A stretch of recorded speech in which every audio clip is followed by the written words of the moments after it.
According to consultant urologist Dr. Warren Chin, a kidney transplant is a surgical procedure to take a healthy kidney and to place it into a person whose kidney no longer function properly. Transplantation is the best option for patients with kidney failure. It gives them the best life expectancy, as in they live longer with transplantation as compared to dialysis by a good way. It also gives them much more freedom. With dialysis, you need to go to a medical facility or hook yourself up to a drainage system on a regular basis to perform the function that your kidneys would not. When you have a transplant, you don't need to go into a facility a few times a week or do peritoneal dialysis a few times a day. You can pretty much live a normal life. Dr. Chin also said dialysis, which is the most preferred treatment for kidney failure, is done twice per week at local hospitals. However, it should be done at least 3 times per week. But this is not done because of the shortage of dialysis in the country. So why aren't kidney transplants done more in Jamaica, since the benefits outweigh that of dialysis?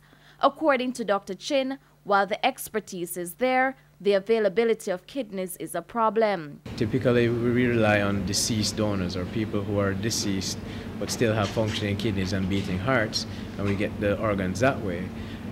To achieve that, you need a lot of intensive care unit space, which is always in a short supply here in Jamaica, and has limited the number of available kidneys.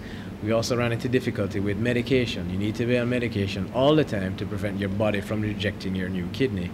And we've had bad experiences in the past where people weren't able to afford those medications, and as such rejected a perfectly good kidney that was put in or transplanted. Which is why some medical doctors are lobbying for a transplant program in the country. And that's legislation. We need it written in the ministry's protocol or for our local health organizations, what we're able to do, how we're going to do it, what are the rules by which we procure organs, and establish an actual transplant program where we get all of the people who are eligible for kidneys to receive kidneys into a list, manage a list, and go and seek kidneys for them, either deceased donors or living people who are willing to give a kidney to somebody in need.